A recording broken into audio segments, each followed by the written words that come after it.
Meus queridos, muito bem-vindos a mais um vídeo do Projeto Mapa Aberto. Eu sou Pedro Nambuco e para mim é um prazer continuar esta viagem junto com você e junto com esse projeto que tem nos trazido um aprendizado muito grande. Antes de começar o vídeo de hoje, eu queria dizer para vocês que esse Projeto Mapa Aberto, está dividido em 3 partes. Esta é a primeira parte, é uma espécie de mapeamento. A gente aqui vai catalogar o que é que está sendo produzido no mundo em termos de literatura, cinema, música, teatro, arquitetura, pintura, enfim. E para isso eu queria mostrar para vocês um cubo mágico.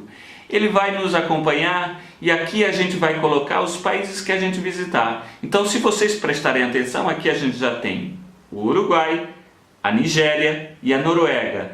E neste mês o nosso projeto vai conhecer um pouco mais sobre a Rússia. A Rússia, ou Federação Russa, como também é conhecida, é um país euroasiático. Isso mesmo, a Rússia é um país, um dos poucos países do mundo que pertencem a 2 continentes. É considerado o maior país do mundo. Este gigantesco território deve-se à política de expansão de fronteiras do Império Russo que foi adotada há muito tempo. Só para você ter uma ideia do tamanho da Rússia, caberiam 2 países do tamanho do Brasil ou 30 do tamanho da Alemanha dentro do território russo. Isso mesmo, não é à toa que há muitos séculos a Rússia vem se envolvendo como um dos principais protagonistas em muitos dos conflitos a nível global, como por exemplo a Segunda Guerra Mundial e a Guerra Fria. Atualmente a Rússia está envolvida num conflito de interesse contra os Estados Unidos na região do Oriente Médio.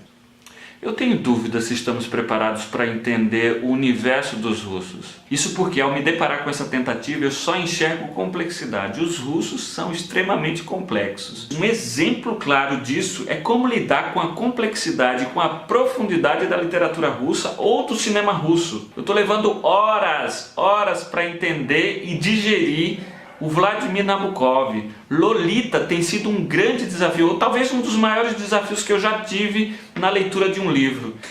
Imagina quando eu começar a ler o Dostoiévski. Enfim, vamos aos poucos, não temos pressa, indo devagarinho para entender esse universo de outras culturas e outros mundos que não são nossos. Agora chegou aquela hora da lista de descobertas desse mês. É importante a gente começar dizendo que a produção artística e cultural na Rússia ocorreu em vários períodos. Aqui a gente vai destacar 3 momentos importantes. O período antes da Revolução Russa, no início do século XX, a produção durante a Rússia comunista e a arte contemporânea russa marcada pelo fim da União Soviética. Bem, sabendo disso, a gente vai começar pelo cinema. Após a Revolução de 1917, o cinema russo começou a receber muitos incentivos por parte do governo e a partir daí começaram a surgir alguns clássicos. Eu lembro que eu já tinha assistido alguns filmes russos antes mesmo do projeto, como O Tigre Branco, é um filme que fala da relação tecnológica, de como os alemães estavam muito mais à frente em termos de tecnologia com relação aos russos. Então tem um soldado russo que tem todo um dilema, um conflito com relação a um tanque de guerra, e aí esse tanque de guerra é chamado de Tigre Branco. Assisti também Leviatã, que é um filme de um diretor que eu acompanho, que eu gosto muito, né? É um filme que fala das relações entre a burocracia russa, a vida dos russos e a relação com a bebida, enfim. É um filme bem subway, né? Bem submundo. Para o projeto, a gente se programou esse mês e assistiu 3 filmes, né? O Solaris, que é uma ficção científica, que já tem uma versão hollywoodiana. A gente assistiu também A Infância de Ivan, que conta a história de um garotinho durante a guerra. E assistiu O Retorno. Esse filme, O Retorno, que é do mesmo diretor do Leviatã, é um excelente filme, é recomendável, é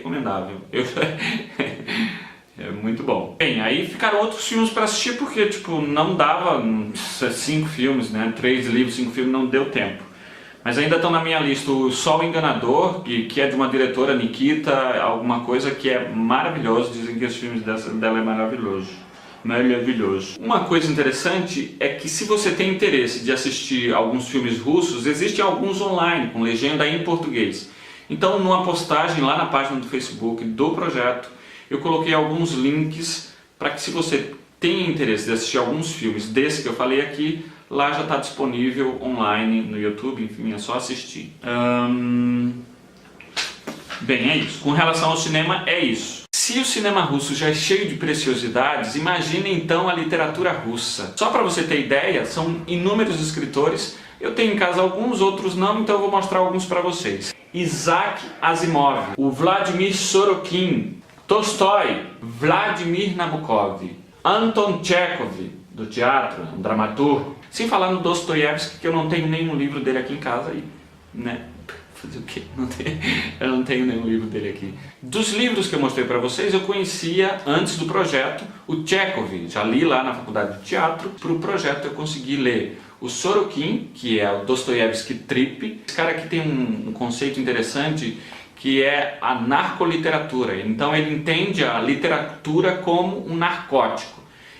Enfim, é uma viagem, é literatura contemporânea. Então eu queria dizer para os meus amigos diretores e diretoras de teatro, se vocês forem montar algum dia essa peça de teatro, não esqueçam de convidar o Pedro Nambuco. Um outro livro que eu li também foi o Lolita. Esse livro aqui me tirou do lugar em diversos âmbitos. Primeiro, o cara consegue te conduzir dentro de uma história que tem questões morais, muitas questões morais envolvidas, mas ele consegue te conduzir numa escrita que é fenomenal. Então, só para você ter ideia aqui, o início desse livro, a primeira parte, o início do livro, é considerado um dos melhores inícios já escritos em toda a história da literatura mundial. Eu li também A Morte de Ivan Ilitch, do Levi Tolstói.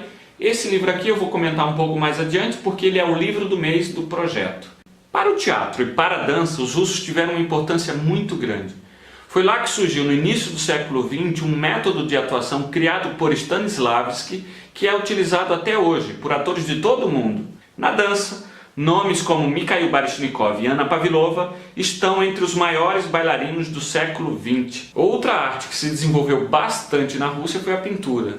Nomes como Kandinsky, Shulzenko e Filonov estão entre os principais pintores da Rússia. O livro deste mês é A Morte de Ivan Ilitch. Neste pequeno livro de 80 páginas, Tolstói narra a história de Ivan Ilitch, um juiz russo, um homem ambicioso, que diante da morte faz uma profunda reflexão sobre a vida. É um livro excelente, profundo e angustiante, que de cara nos leva a pensar sobre as escolhas que fazemos na nossa vida. Vale a pena ser lido. Este foi o livro do mês do projeto Mapa Aberto. Meus amigos, por hoje é isso. Espero que vocês tenham gostado. Eu queria agradecer imensamente aos amigos e amigas que vêm incentivando e colaborando com o projeto. Não esqueça de dar o seu like e compartilhar esse vídeo para que outras pessoas possam conhecer o projeto.